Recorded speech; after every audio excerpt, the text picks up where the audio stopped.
கர்த்தருக்கு ஸ்தோத்திரம். கர்த்தராகிய இயேசு கிறிஸ்துவின் இன்ப நாமத்தில் இனிய வாழ்த்துக்கள். இன்றைய தியானத்திற்காக ஜெபித்த பொழுது தேவன் தந்த வசனம் ஏசாயா தீர்க்கதரிசியின் புஸ்தகம் 61 அதிகாரம் 3 சீயோனிலே துயரப்பட்டவர்களை சீர்படுத்தவும், அவர்களுக்கு சாம்பலுக்கு பதிலாக சிங்காரத்தையும், துயரத்துக்கு பதிலாக ஆனந்த தைலத்தையும், ஒடுங்கின ஆவிக்கு பதிலாக துதியின் உடையையும் கொடுக்கவும் அவர் என்னை அனுப்பினார்.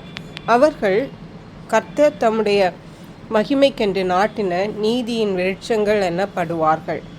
நம்முடைய கர்த்தராகிய இயேசு கிறிஸ்து ஒரு சிறு கூட்டம் ஜனத்தை தனக்கென்று தெரிந்து கொண்டிருக்கிறார். அவர்கள் இயேசு கிறிஸ்துவின் நாமத்தை விசுவாசித்து தங்களுடைய சிறுமையிலிருந்து, அதாவது பாவம் என்ற இருளிலிருந்து விடுவிக்கப்பட்டு இயேசு கிறிஸ்துவாகிய ஒளியினிடத்தில் வந்து சேர்ந்தவர்கள். அவர்களை தேவன் தமக்கென்று தெரிந்து கொண்டு தம்முடைய சித்தத்தை இந்த பூமியிலே நிறைவேற்றும்படியாக தேவன் செய்து கொண்டிருக்கிறார். அதை தான் இங்கே சொல்லப்பட்டிருக்கிறது. சீயோனிலே துயரப்பட்டவர்களை சீர்படுத்தவும். இந்த ஜனங்கள் என்ன செய்வார்கள் என்றால், அதாவது இன்றைக்கு நீங்களும் நானும் தான் தேவனால் தெரிந்து கொள்ளப்பட்ட ஜனங்கள். நாம் செய்ய வேண்டியது சீயோனிலே துயரப்பட்டவர்களை சீர்படுத்த வேண்டும்.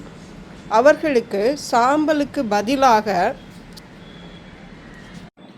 சிங்காரத்தையும், துயரத்துக்கு பதிலாக ஆனந்த தைலத்தையும், ஒடுங்கின ஆவிக்கு பதிலாக துதியின் உடையும் நாம் கொடுக்கிறவர்களாய் காணப்பட வேண்டும். இதுதான் தேவன் நம்மை அழைத்த அழைப்பின் நோக்கமாயிருக்கிறது. நாம் யார் என்றால், அவர்கள் கர்த்தர் தம்முடைய மகிமைக்கென்று நாட்டின நீதியின் விருட்சங்கள் எனப்படுவார்கள். ஹல்லேலூயா.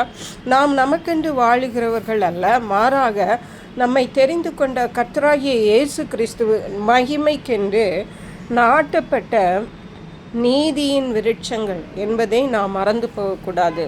கீழே உள்ள வசனம் சொல்லுகிறது, அவர்கள் நெடுங்காலம் பாழாய் கிடந்தவைகளை கட்டி, பூர்வத்தில் நிர்மூலமானவைகளை எடுப்பித்து, தலைமுறை தலைமுறையாய் இடிந்து கிடந்த பாழான பட்டணங்களை புதிதாய் கட்டுவார்கள். அருமையான கர்த்தருடைய பிள்ளைகளை, இன்றைக்கு நம்முடைய வாழ்க்கையை சற்று திரும்பி பார்ப்போம். நாம் இப்படிப்பட்ட காரியங்களை, பாழாய் கிடந்தவைகளை கட்டுகிறவர்களாக, நிர்மூலமானவைகளை எடுப்பிக்கிறவர்களாக, இடிந்து கிடக்கிற பட்டணங்களை புதிதாய் கட்டுகிறவர்களாக, அதாவது நாம் நொறுங்கி போன, உடைந்து போன ஜனங்களுக்கு நாம் ஆசீர்வாதமாய் இருக்கிறோமா? அவர்களுடைய துயரத்துக்கு பதிலாக ஆனந்த தைலத்தையும், ஒடுங்கின ஆவிக்கு பதிலாக துதியின் உடையும் அவர்கள் பெற்றுக்கொள்ளவும் நாம் காரணமாய் இருக்கிறோமா? இப்படிப்பட்ட காரியங்களை நாம் செய்வதனால் கர்த்தருடைய மகிமைக்கென்று நாட்டப்பட்ட நீதியின் விருட்சங்களாக இருக்கிறோம்.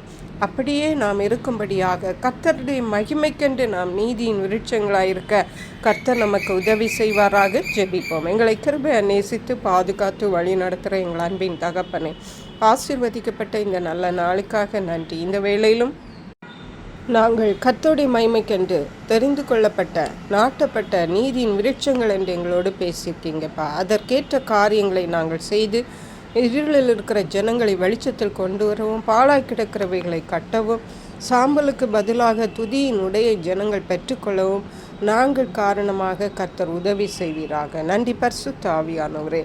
துதிகன மகிமை மக்கே செலுத்துகிறோம். இயேசு கிறிஸ்துவின் இன்ப நாமத்தில் ஜெபிக்கிறோம் எங்கள் அன்புள்ள பரமபிதாவே. ஆமென்.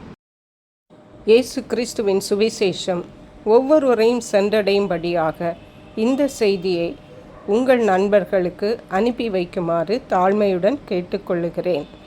கர்த்தர் தாமே உங்கள் அனைவரையும் அபரிதமாய் ஆசீர்வதிப்பாராக.